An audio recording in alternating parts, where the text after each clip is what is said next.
Don't try to put something past me. I know every root, fruit, bulb, and tuber that crawled out of this very earth. This is hallowed ground. Are you sure you belong here? Oh yeah, totally. Can't you see? I'm a pumpkin. And you expect to just roll through my gates and perch upon my hill? Prove yourself to me. Yeah, I had a feeling you'd need a little convincing, so I brought you a treat. Check it out. What is that? It's a pie. Pumpkin pie. You pied a pumpkin? No, definitely not. I just, Such strength to blend your enemies and pull their innards into a doughy vessel. Why, you can eat this concoction. It's simply atrocious. Wait, you're not angry? You even signed the coffin. Kirk Land. Your kingdom's name, I presume? What? Yeah, totally. The Kirk lands Costco in my native tongue. A disgusting use of syllables. 1,999. Is that how many pumpkins you fell? Oh, absolutely. And what's this little symbol? Well, that's my sigil. The young gods are full of surprises. Well, my little deformed friend, we have need of a guardian in these parts. You may enter and bury your foes. Hey, you don't mind if I eat it, do you? Fine, just not in front of the sprouts. You know me, the fighting freak, Adam, and we're at Pumpkin Hill. Are you ready, kids? Pumpkin Hill is probably the Knuckles stage for many casual fans of Sonic. Not for its layout, but for its atmosphere. Of course you remember Pumpkin Hill. There's no other level like it in Adventure 2. Sure, Sky Rail shares the same aesthetic, but let's be honest, this is a rail canyon. This is a spooky stage. The valley is dripping with that happy Halloween horror, that fall flavoring. It's a pumpkin spice latte that this messy bitch just has to get into. Pumpkin Hill is the perfect blend of treat and creep. The muddy spires, caked in frames and fences, jut out from that dark and cloudy abyss. Ooh. And yet, they're adorned with dancing trees and tombstones. Everything wears a smile in this zone, and with that catchy as hell music track, Pumpkin Hill is a core memory for a lot of early adventurers. But even beyond that trend-setting vibe, the stage has some incredible construction too. This is one of the best treasure hunting levels out there, because it really complements the Red Fellow's moveset. The points of interest are tall, there's a lot of climbing, the mountains are spaced out, there's a lot of gliding, and what a place to learn the shovel claw, right? So much spooky soil, ready to get scraped up, horizontally and vertically. Plenty of little nooks and crannies, and every spot feels like it's got some angle dying to be captured in your screenshot gallery. It's simple to navigate, properly labeled, and has an autumnal aura that will have you replaying just for the song alone. However, there is one obvious issue that must be addressed. I've never analyzed a treasure hunting stage. I'm a speedster stan, but this is a big open obstacle course, and you can finish it anywhere. Not only that, every shard piece is random, and there are a lot of potentials. Oh my god, it's not just 10 to 12 spots, it's nearly 100 possibilities, give or take. So we can't analyze per shard, or we'll beat Eggman Land in terms of runtime. Instead, let's judge the level on how it utilizes the treasure hunting mechanics, something I truthfully didn't know much about, and truthfully, too, didn't much care for either. It's got its upsides, of course, but some of those levels used to boil my blood. So to properly examine the hill and give it its fair shake, I re-educated myself, watched some fantastic tutorials. Seriously, very helpful stuff. They opened my eyes to a lot of things, so links below. Anyways, I was honest to God shocked at what I learned, and I developed a theory that I have to get into, cause I'm me. If you just wanna find your lost piece, here's the time. But if you have issues with the playstyle, then open your ears, because I wanna say this. You hate treasure hunting, and it's not your fault. Yeah, hate's kinda strong. Dislike, indifferent, I'm just here for the music, man. I'm just here for the physics, man. I know you. Both hands on the controller. Look, I'm with you. It's fun, but it can get annoying sometimes. Kind of like these videos when you pass the 2-minute mark. And that is not your fault. And I don't think it's the stages either. Its fault lies in the way they presented it to us. Think about it. Treasure hunting in SA1 was really easy because your radar tracked all pieces simultaneously, which meant if you just glided down a direction, you could immediately start playing Marco Polo and get your crystals. The levels were easy too. 1, they were relatively small, which kept your hunting short. 2, the spaces were open, which incentivized gliding to get your radar going. Even the enclosed stages like Casinopolis or Lost World were still technically just large open rooms that let you float from side to side. And 3, these were levels you played before as other characters, so you kinda knew them already. And that's not even mentioning the Tikal balls that just zoomed right to the shards anyways. You see, Adventure 1 taught us that treasure hunting was something you did fast. with your radar. Even your first to call tutorial says, use the radar. So now we start SA2, and it's time to hunt again. For the most part, it's smooth sailing, just like our first adventure. Sure, the radar only tracks one at a time, but I can just fly to the top of Wild Canyon, glide from left to right, and let the game tell me where the pieces are. I don't even need to use the damn TVs. And then we start Pumpkin Hill, and it's a bit bigger, but it's still open. Glide around, find your pings, get the shards. And then, uh-oh, aquatic mine. The space is suddenly cramped, my radar is pinging through walls, and I gotta do other stuff just to move around the damn stage. This is different. This is frustrating, and that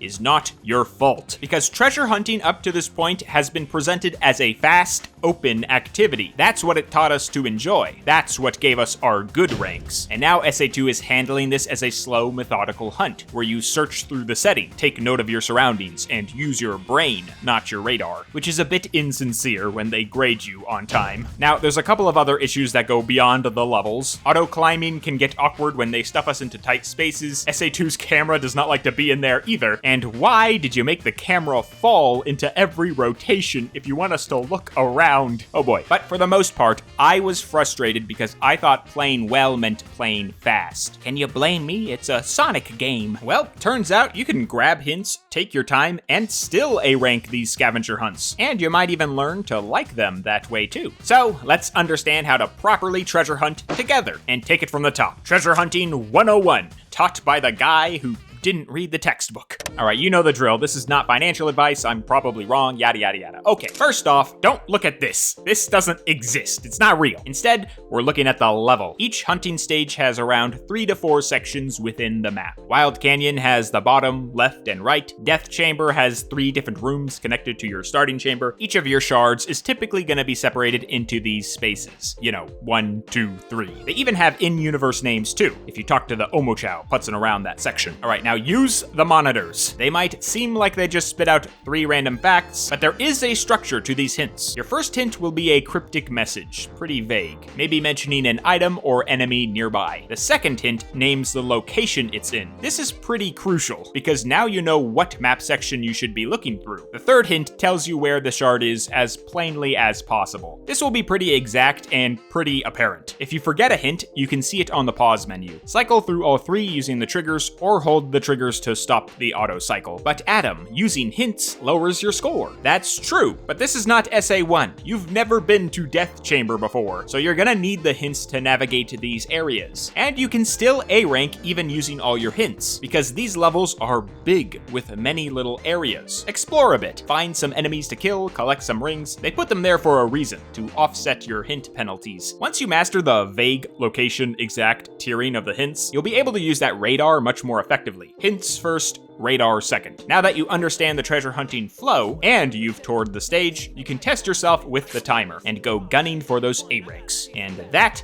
is how I learned to like treasure hunting, by taking it slow. I will quickly mention that Sanglish, I think I'm saying that right, made a video showing how this flow works in real time. It's extremely helpful. You should check it out, just so you can see it in action. Now that we understand how to hunt properly, we can finally see how this playstyle handles within the level of Pumpkin Hill. But what is Pumpkin Hill, if not for its song? Guarantee you ask any normie about Pumpkin Hill, they won't remember the layout, but they'll remember the lyrics. And of course they would, it's insanely catchy. Now, I'm not a music man, obviously, but from what I can observe, A Ghost's Pumpkin Soup is pretty laid back in the melody. The bass thingy is hard to distinguish, but it's holding up this whole drum beat, which tiptoes in with the cymbals at the start. It's all subdued to let the lyrical flow come through. Well, there's one thing that's not, and that's the piano. That is the ever-present creep in the soup bowl. It sort of resembles the theme songs from classic horror films. Stuff like Halloween,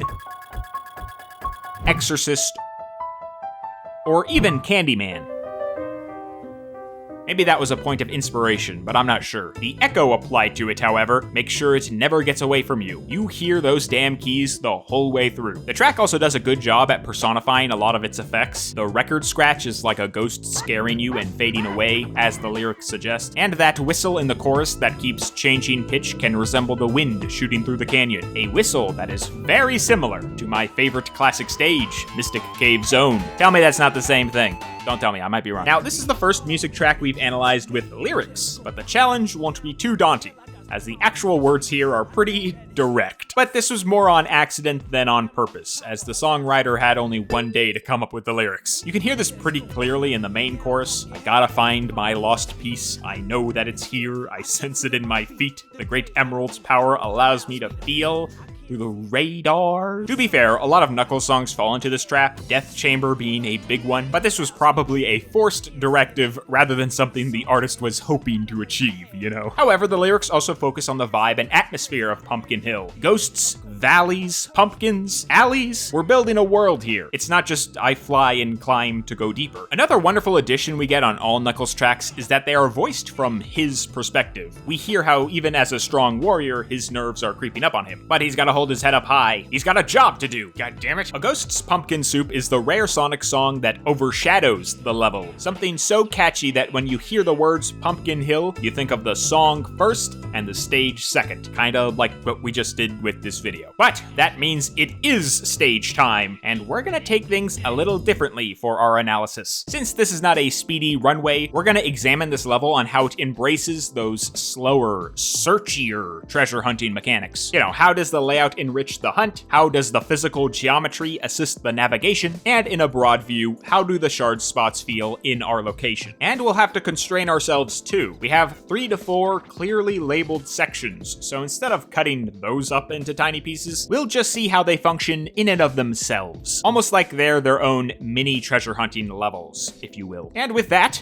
I believe we're all set to creep on down to Pumpkin Hill with our first area, the starting sprawl. Now, Pumpkin Hill doesn't have much of a starting shot, but it does have a starting cinematic. Not many stages in SA2 get this, and they don't even run it on the stage select. If you notice, these typically play when the cutscene before forgets to fill in the context, like, hey, why is there a time limit in Green Forest? Oh, island's gonna blow. Why is Rouge randomly in the desert? She's infiltrating Eggman's base. Okay, Knuckles gets 2, on Pumpkin Hill and Aquatic Mine, which makes sense, as there is no lead into these locations, and they are locations that are entirely unique to Knuckles, so just spawning in would have been a little confusing. The cinematic itself isn't much, just a low-angle pan which shows off some points of interest, and a bit of a confidence check from Knuckles. What's neat though is that with the time spent in the cutscene, you gain control right as the song says, "You ready?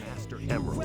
Nice little lead-in. Now that we are ready, we get a pretty bland landscape. The rust color of the mountain fuses with the cloudy kill plane, so it's hard to see our elevation. And we don't get much of a difference in our original Dreamcast copy either. In fact, Pumpkin Hill barely receives any changes for the battle re-release, besides maybe some texture touch-ups, which means I won't be doing many comparisons, as the vibes are very similar. Instead, I'll pepper in the DC footage and mention it when a discrepancy comes up. Anyways, Pumpkin Hill is all on stilts, and that demands some gliding, and action encouraged right at the start, with this red balloon floating front and center. The bridge is too narrow, and you see the mounds off to your sides, so most players are gonna jump and fly, rather than tiptoe below. If you do lose balance, fear not, as this kill plane does not insta-kill. If you fall down, a gust of wind will throw Knucks back up, allowing you to fly to safety, but only once. Bounce around too much, and Knuckles falls down to Pumpkin Bottom Basin. The Omo Chow at our spawn will yap about the main mechanic of this stage, the shovel claws. Did you find the digging tool? Because it's right in front of you. The shovel claws are a pretty iconic piece of Knuckles' repertoire, and Pumpkin Hill is the perfect place to use it, not only because of that crunchy dirt texture, but also because on your first go, one of your shards is always underground, which means you'll be drilling down no matter what. As for the actual layout of the starting sprawl, it's mainly just a couple of circles strung together. It acts as a main hub, as each corner has a rocket, labeled by Omo Chow, which will take you up to one of our 3 sections. There aren't many shard spots here, which means as a treasure hunting section, the starting sprawl does damn near nothing. But as an intro to the mechanics of Pumpkin Hill, it does everything. The thin bridges encourage you to glide between the platforms, which is what you'll be doing on a larger scale above. It showcases the kill plane by keeping the landmass small so you know what lies below. And the small platforms themselves act as a testing ground for your shovel claws. They are tiny circles with an easy center. It visually sets you up for the type of spots and sizes you'll be digging in. So I find this intro area very effective. The starting sprawl teaches you fast. Very important in such an open zone like this. But we got 3 rockets. Let's take one up and fly towards our first major section, the Church Cliff Canyon. Folks around here call this Church Mountain. And this is the most aesthetically pleasing cylinder in all of Pumpkin Hill. If someone's drawing art of this stage, it's typically at the top of this stick. That's because it's the only mountain that seems hospitable. The white stony texture makes it appear more like a building than a mound of mud, a look even enhanced in battle with its added wooden frames and bony borders. This mountain is also the easiest climb. It has a lot of tiny alcoves and ledges to clamber onto, none so large as to take away from the formation itself. Another thing you'll notice is that this place has some missiles you can launch, and you might also notice that specific bridges have scripted camera angles that show you more of the level. This is treasure hunting's saving grace. Navigating these levels with SA2's bouncy camera can be so irritating, but if you stand in certain spots, the camera will show you a lot of what you're missing. However, you're probably scrambling for a good time, which makes these auto camera swings a real headache when you run through them. Final fun accessory to the Church Cliff Canyon is the Ghost Train, the Spirit Halloween Express. It's a wacky orange engine that circles the top of the mountain in a tight rotation. The fun of it comes from the fact that it floats. However, there are remnants of a track if you crane your head. But of course, there's the graveyard at the top. Noteworthy because it has a lot of environmental objects in such a tiny area. It's all fenced up with tombstones and trees. The dried plants even spring out from the church nearby. Emerald placement is gonna be hard to quantify, as I'm not gonna go over every single location, but when utilizing Church Cliff Canyon as a whole, I believe the landmass makes hunting a smooth and varied activity. One of my main gripes with hunting stages is there's a lot of monotonous climbing. Big flat walls where you kinda just hold on the thumbstick for 5 to 10 seconds. But Church Cliff Canyon has tons of footholds and alcoves, all tightly bunched to keep you from getting bored. You'll do a lot of latching and jumping here, rather than straight climbing, and I think that's more engaging. The alcoves feel appropriate too. The small confined spaces are indented into the mountain, which lets your camera breathe when trying to access them. Plus, the varied textures at least help you differentiate some of the ledges on your ascent. But my favorite thing this mountain does is that it has a rocket that takes you to a different section. Rather than just falling back to the starting sprawl, the church lets you rush to the opposite end of the map in seconds. It's the type of interconnectivity that I crave on treasure hunting stages, because it's another tool I can use when I'm making my own path. And I have to make my own path because every run is randomized. So discovering shortcuts like this makes it feel like the player is hunting smarter, and gives a bit more cadence to hunting faster too. All in all, Church Cliff Canyon is well layered, visually diverse, and easy to traverse. If I'm ever sent here, I feel like I know how to climb this thing. I'm most confident in the church. Lord, take me. But there are 2 other mountains waiting to be ripped into, and it's time we focused more on the tracks as we glide on over to our next section, Ghost Train Tower. The Spectres call this place Ghost Train Mountain, and I hate it. This was always the worst mountain to be sent to as a kid. It was difficult to climb from the bottom, plus I had to solve a puzzle to get my emeralds. What the hell? I thought I was just radar hunting. Well, good news, me. The puzzle is just 3 buttons that change the train's position. But slow felt bad back in the day, so you know I huffed and puffed all across Ghost Train Tower, and now we will do the same. Let's tackle train first. If you ever felt confused, the solution is simple. Hit the switch and watch what it does. That's not me being mean. You can't go by switch position, you have to go by camera angle. You'll notice that the train will transition to a specific track within the frame. You'll also notice that the train will always run through the middle layer once before it changes elevation. Ghost Train Tower gains the benefit of having a lot of scripted camera angles that show off the whole mountain. Once I watched those for a bit, it was way easier to conceptualize in my mind palace. Of course, with all these fixed angles, if you're rushing around like you've been taught previously, the game can make movement unwieldy. This is the first time in a treasure hunting stage where we must physically problem solve to earn our shard, so we don't want the camera getting in the way of that. Alright, but what else? Well, first off, we finally locked Big in a cage, so that's good. It's also heavily connected to the starting sprawl. There's sort of a duplicate layer above that one of our camera angles will showcase, which is also where a golden beetle does not spawn in the battle version. Whoopsie daisy. This upper sprawl holds a chow crate and another rocket to Pumpkin Mountain, which thankfully adds more interconnectivity. Oh boy. When graded as a treasure hunting section, the layout is pretty well suited for hiding some shards. The mountain has sort of a web formation. It sprawls out a lot like our starting area, and they took advantage of this by stringing along some far-off platforms, or tucking treasure into spots around the main puzzle. However, it can scratch some heads during exploration, and the culprit is those camera angles, because the activation zone is the whole platform. Players will trigger them even when they're searching for pieces beyond the center puzzle. Each step snaps your vision towards the tracks, which is why I think even if you play slow, the mountain can be awkward to navigate. Maybe the camera could have changed when you activated the switch, you know? Or don't tie the solution to the camera at all. Perhaps some indicators, like an aquatic mine sign, or an omochow per switch, could have clued people in without having us stare at the screen. So while the layout of Ghost Train Tower is a fun scattered set of ledges, the magnetic pool of the tracks interrupts what it's going for. Great place for burying some shards, awkward spot for navigating a puzzle. Before we take a trip to our last mountain, however, I want to do some far-off exploring and tackle something we've been ignoring this whole time. Those solo stocks in the distance. Of course, we'll be quick here, but let's chat on these pumpkin pylons, because I do appreciate how we get this physical facsimile of our surrounding skybox. All around us are those massive pumpkin monuments, a landscape even more emphasized in the original Dreamcast version. Battle dragged them down, but in 2001, those things reached higher than the steeple. Well, guess what? They pulled 5 stocks from the lineup and let us dig our knuckles right into them. So, these aren't too crazy. Each hide maybe 1 or 2 shard locations, and they're not exactly hard to get to. What they are handy for is traversing between the 3 main sections. It's nice that we have these clamber points spread out across the abyss. It lets us observe more of the level, identify the mountains, and offers easy transitions between the sections. Some provide clear rewards. The one by Ghost Train Tower is strung along with balloons. Others got hint monitors, the occasional ring, but their main purpose is to make the environment a bit more tangible. What else would you need in Pumpkin Hill besides literal hills shaped like pumpkins? Atmosphere and gameplay bonuses, all from just 5 little stocks. Well,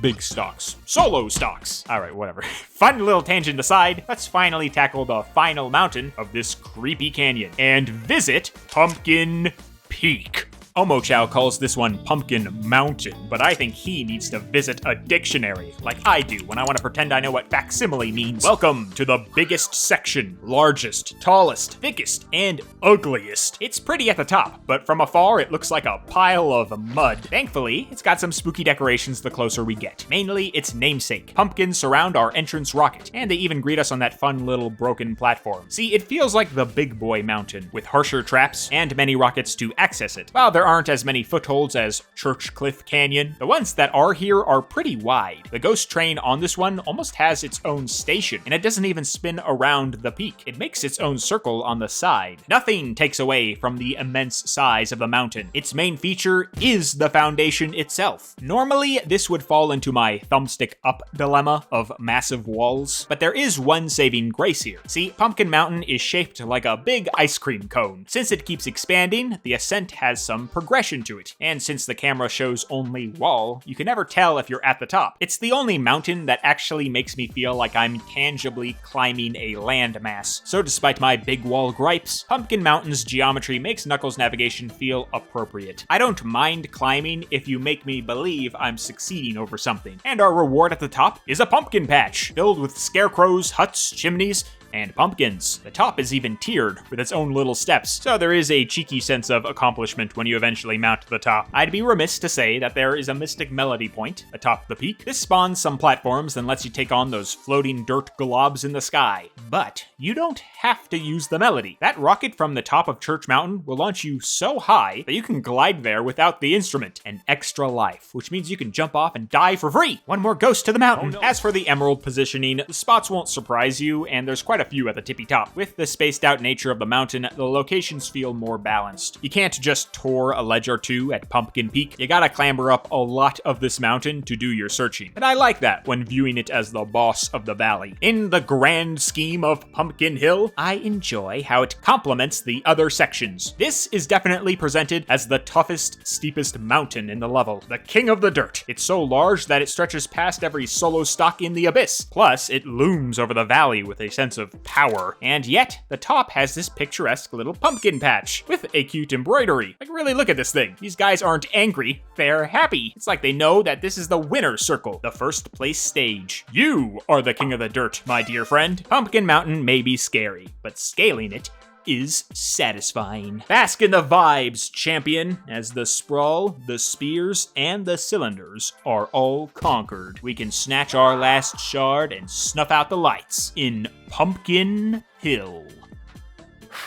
Okay guys, the Great Emerald's power is allowing me to feel, but before I explode into a bunch of little pieces, how does Pumpkin Hill make you feel? For me, I feel like I'm rock climbing in Halloween Town. The spooky stage has popped its head out in the past, but the theme really exploded here. Hang Castle, Cryptic Castle, Mystic Mansion, Pinball Carnival, all wouldn't exist without the hill getting loud and proud on its first appearance. And I, honest to God, chalk a lot of that up to the soundtrack. Of course, we've spent the whole video going over the layout, but at the end of the day, I think a ghost's pumpkin soup is the reason this level has persevered within the Sonic mythos. The stage wears this happy mask, but the music treads around the supernatural. And when the tough guy is getting scared, you know something's going on. It's memorable. The vibe carries Pumpkin Hill, and I award it all the recognition it deserves. Sonic and Halloween go together because of this song. However, I also think people have been overlooking the actual construction of this thing, because it might just be my favorite treasure hunting stage ever. Even with my issues on the playstyle, Pumpkin Hill survives because it sits smack dab in the middle of that wonky treasure hunting progression. It's not too simple like Wild Canyon, and it's not too frustrating like Aquatic Mine. It makes perfect use of Knuckles' moveset. The zone is very open, so gliding is natural. This allows you to scope out the level and easily connect with those tall mountains. Each section is a tower, not a room, which means climbing is required. You even gotta punch things because ghosts are everywhere and robots hold shards. Plus, you have to dig too. You see, you leave the hill pulling off his entire moveset. For 2 to 3 minutes, you were required to be Knuckles the Echidna. But I can't shut up, people, because even the sections are designed well. They're a fantastic pairing. Each level's got 3 areas, right? Well, each mountain in Pumpkin Hill presents a different challenge. Church Mountain is thin and busy. Ghosts will grab you, and the engine blares out and patrols the top. Ghost Train Mountain is a small puzzle zone that not only contains, admittedly, an easy diversion, but the setup of this section is wide and splayed out. It's like a mountain deconstructed and segmented horizontally. And Pumpkin Mountain is this massive, looming brick just hogging up the entire screen. On the Dreamcast, you can't even see around this thing. This is the Climbing Mountain. It has the most opportunities to ascend, and ledges that keep making you think you're at the top, until finally you reach the peak and are rewarded by the stage's signature namesake. I really didn't expect the layout to be the thing I'd appreciate the most out of the stage, but it really won me over. With everything treasure hunting wants me to do, I feel like it gels the best with Pumpkin Hill's open vertical construction. It's a fun scavenger hunt in a remarkable setting with a song that you'll never forget. Every October, we cannot help but creep on down to Pumpkin Hill.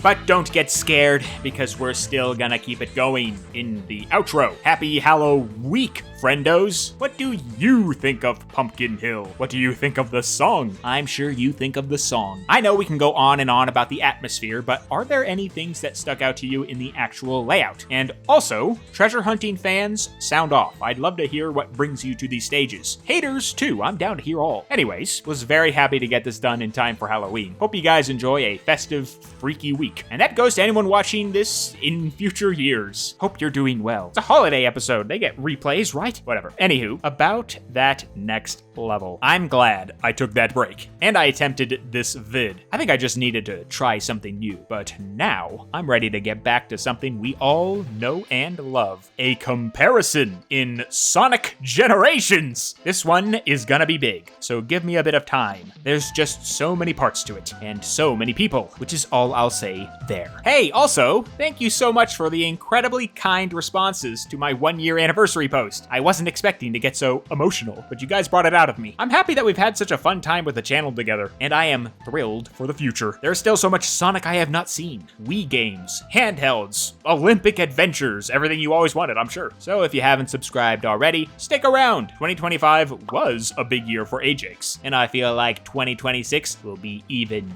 better. And if you enjoyed me talking in this video, consider liking and commenting too, as well as turning on the bell for notifications. YouTube is changing all the time these days, so I'll just say again, I'm back around every 3 to 4 weeks, so check back then. Alright, I'm gonna enjoy my Halloween time and get very sick on candy. Favorite candy, write that too, I wanna know. Okay, Okay. Happy Halloween, carve a pumpkin, and peace.